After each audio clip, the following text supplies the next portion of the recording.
What's up, everybody? It's Brian here. Welcome to the video. Today I'm doing a contest entry for Alex from Beer and Vinyl. I was fortunate enough to meet Alex this past summer at MGK Boston's Summer Lawn Party, and I can tell you that he is just as cool in person as he is in his videos. Perhaps a little more funnier than you would have guessed in person, and very knowledgeable about music. So that was a fun time hanging out with Alex.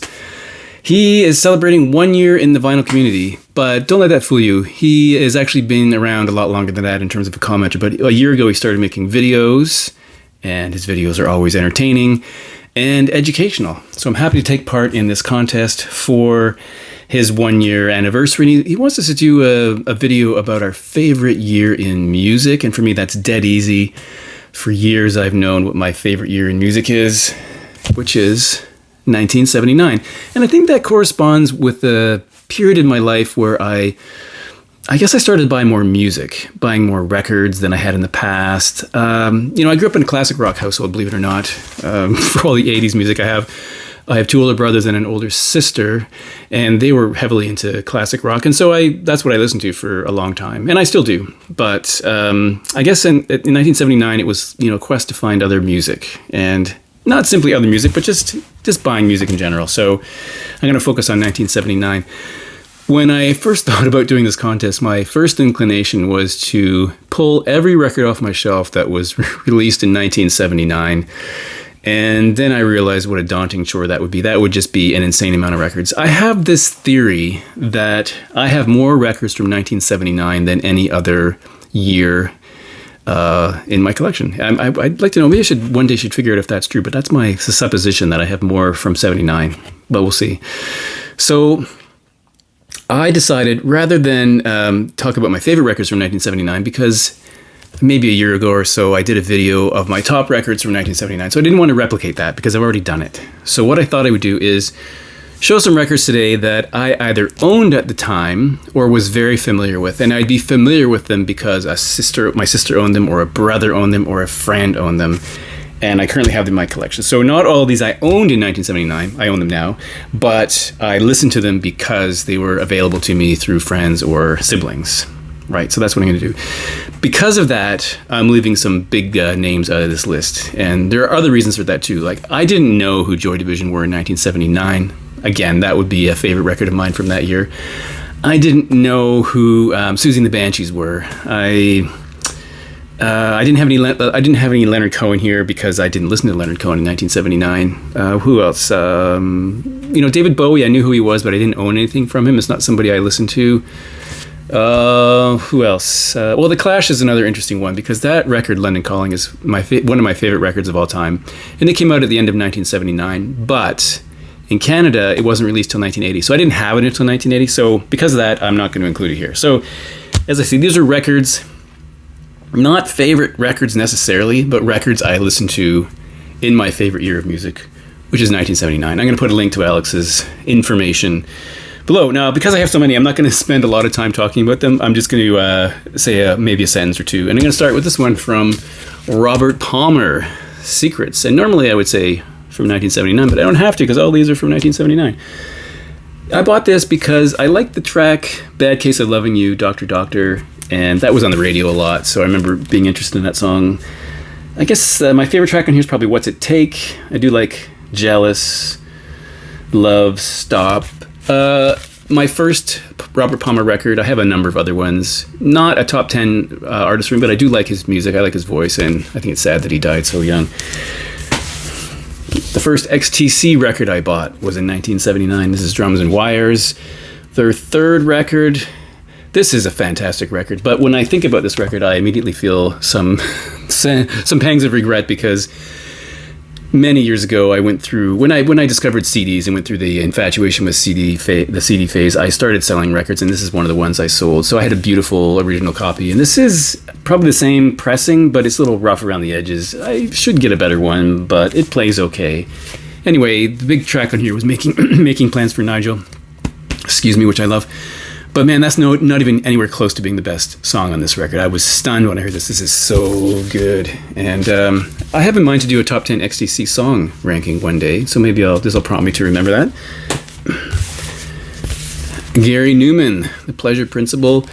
Now, this was purchased by my brother originally. I found a copy later, and this was a really eye-opening record for me because, it's like, where are the guitars?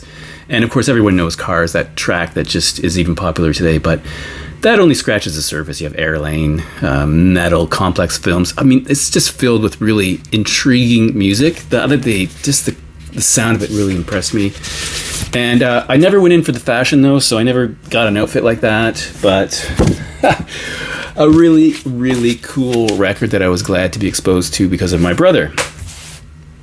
This one contains a fairly large Canadian radio song from years gone by. This is Prism, their record Armageddon. I can't remember what number record this is for them, but the title track was a radio staple for many years. I think it still gets played. This was the first real concert I went to, Prism, with a band called FM and a band called The Pumps. Pumps are from Winnipeg, FM are from Toronto, I believe. And this is not something I listen to frequently. In fact, I haven't listened to this for probably 3 years maybe.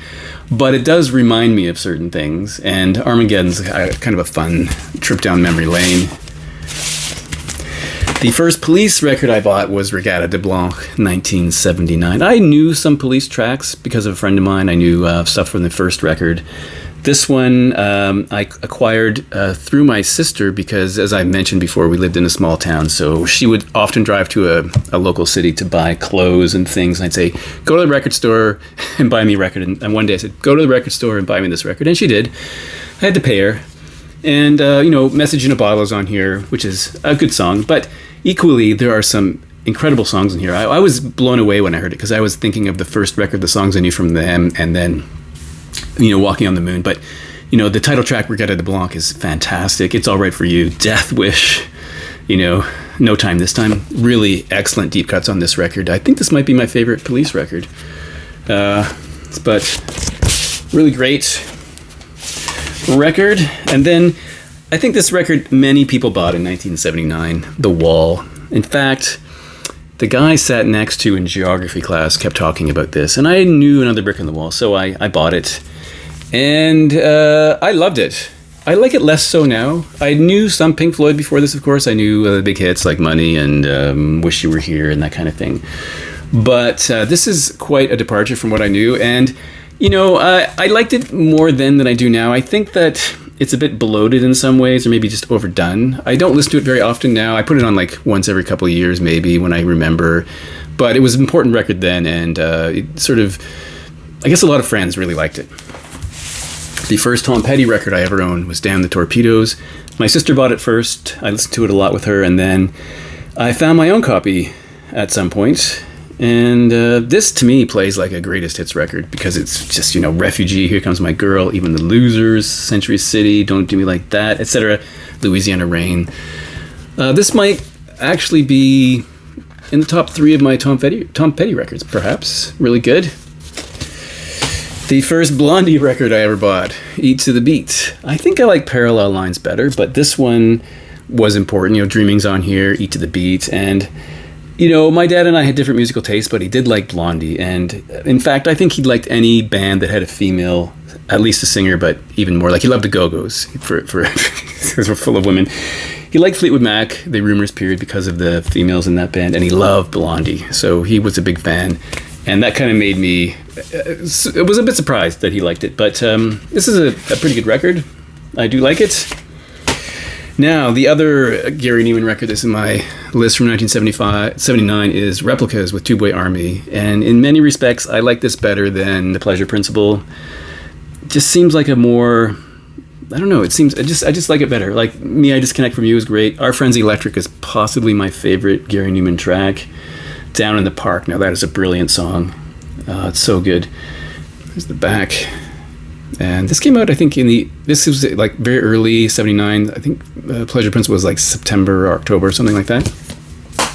Another well-known Canadian band that still is played on the radio on certain places. This is Max Webster, A Million Vacations. This is Kim Mitchell's former band, of course. They did 5 records. This is the 4th.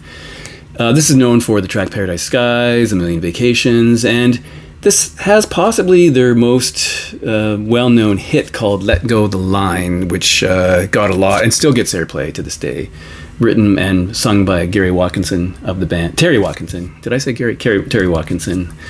That might be my favorite Max Webster track. It's such an unlikely Max Webster song in some respects. And I think the guitar work in that song is really interesting. It's not kind of flashy or anything, but the guitar work is, I think, quite endearing. Madness, One Step Beyond. My sister originally bought this record. I bought a copy later. This introduced me to the whole ska revival and the two-tone group of bands like Specials and that kind of thing. The videos were kind of wacky and kind of corny, but kind of fun. One Step Beyond, the title track, My Girl, Night Boat to Cairo. It was just filled with really cool tracks. And I always loved the black and white cover and the sort of clothing style they had. Pretty cool.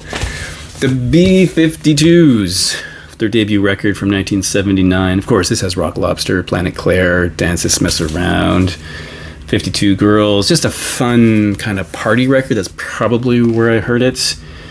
And just a fun band. I think this is probably their best record, I'm going to say. This record, the next one, I tried to get every friend I had to buy this record, and not all of them agreed with me. Supertramp's Breakfast in America. I remember telling my friend to buy it. He was not having it.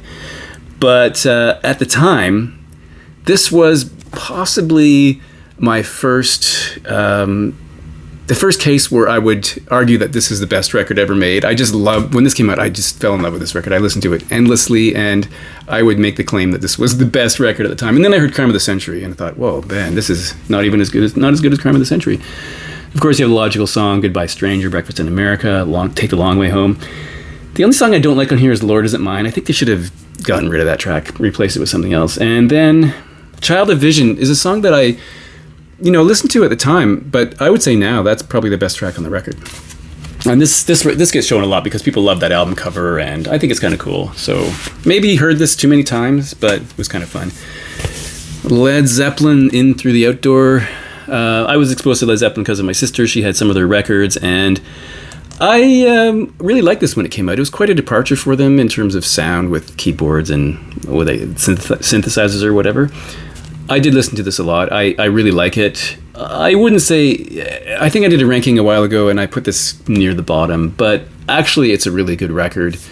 Just compared to the rest of Led Zeppelin, doesn't quite reach the top, but I've always enjoyed this.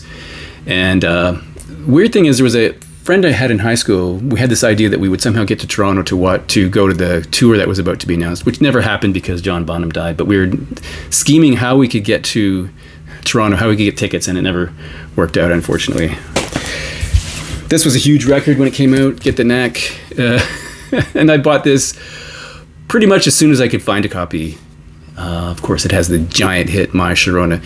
I still think that song's a bit underrated. The guitar solo in that is pretty excellent, and Good Girls Don't always caused my friends and I to have a good chuckle at some of the lyrics in there. So this was cool. I still like this record. I haven't listened to it in a long time, but I really liked it. Look Sharp by Joe Jackson, the first Joe Jackson record, so obviously the first I ever owned. I will admit that the first time I heard Is She Really Going Out With Him, I thought it was a novelty song. I thought, is this a joke? But then I heard the rest of the record, and I changed my mind because this is solid music. Sunday Papers, great track. I mean, Look Sharp, it's all really good. I still think Is She Really Going Out With Him, kind of a quirky, strange song to put on here, but he does look sharp. Now, Squeeze, Cool for Cats.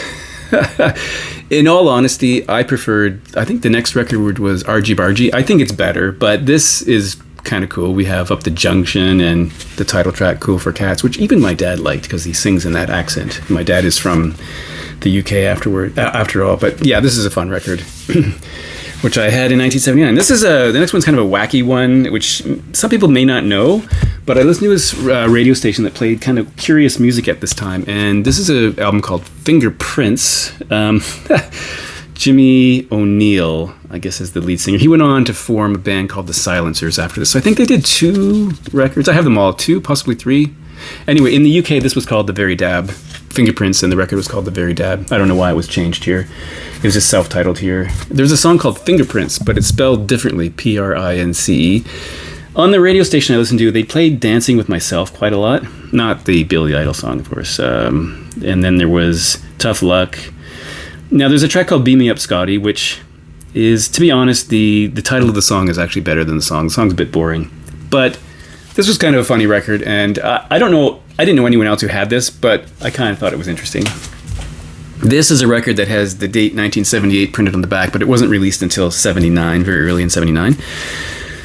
Elvis Costello Armed Forces, Elvis Costello and the Attractions Armed Forces. We used to hang out at a friend's place across town and just play records all day, and they were a bit older than me, so they had access to things I'd never heard of before. So I have a whole list of albums and artists I heard there first, which is kind of cool, but this one I had never heard of before, and one day I went over there and there it was, and I was really captivated by this image on the back. And in some respects, I wish this was the cover image of the album. Look at this this is awful. But strong album. What's so funny about Peace, Love, and Understanding? Accidents Will Happen. Oliver's Army, of course. Great song. But yeah, this is fantastic. Now, this is the second record I bought from this band because the previous year I bought the debut record from the Cars, and then in 1979 I bought this second record from the Cars, which, to be honest, I think the first one is a little bit better, but this is really a classic record with a classic album cover. Starts with Let's Go, of course. Yeah, this is good. I should play this. I haven't played this in a long time, but I really enjoyed this one. This record was very popular with my friends because of the single that came from it, the Boomtown Rats' Fine Art of Servicing, and I Don't Like Mondays, which is a song about the first school shooting, I guess, in the United States, which oddly leads off side 2. I think it should have been on side 1, but there's a bunch of swimming images there. I just came from the pool, so that resonates with me. But yeah, very cool. I have a few of them. I guess a few records from the Boomtown Rats. I guess they weren't ever my favorite band, but they're certainly very interesting. And there's no denying that I Don't Like Mondays was a really impressive song. Now, I had some friends who were, what can you say, metalheads, just real deep hard rock fans, and just people who just loved AC/DC. So, of course, I eventually did get Highway to Hell. And what can you say about this record? I mean, just the title track alone. I think you all know this record. I'd listened to Dirty Deeds Done Dirt Cheap so many times that I knew every line inside and out. And then I did get this one. And I think, maybe not their best, maybe not the best Bon Scott era record from this band, but certainly a very interesting record, and it got a lot of play. And then the last one is a special record I pulled out just for Alex, because in another video a while ago I mentioned this record, and he actually went on and bought a record from this band. So this is the Fabulous Poodles, Think Pink. And this is a quirky record, but I said in that video that it's an important record for me because it's one of those things where when I heard it I realized, there's more to life than Van Halen. And not that I dislike Van Halen, but there's more out there than what you're getting exposed to on rock radio, right? So you listen to a typical classic rock station or rock station back in the day, you're going to be fed this constant stream of Steppenwolf and Leonard Skinner and Mountain and all those things, which are fine. And then I heard this and thought, this kind of changed my life in a way. This is really wacky. There's some really crazy songs like Bionic Man, Vampire Rocks, Suicide Bridge. Some things that aren't really politically correct anymore, but it really made me laugh. And this album cover is hilarious. So, the Fabulous Poos, or the Fab Poos, as some people call them. All right, so that's my entry for the Alex's Beer and Vinyl channel contest thing. I can't speak anymore. I encourage you to take part, and I'll talk to you in the next video.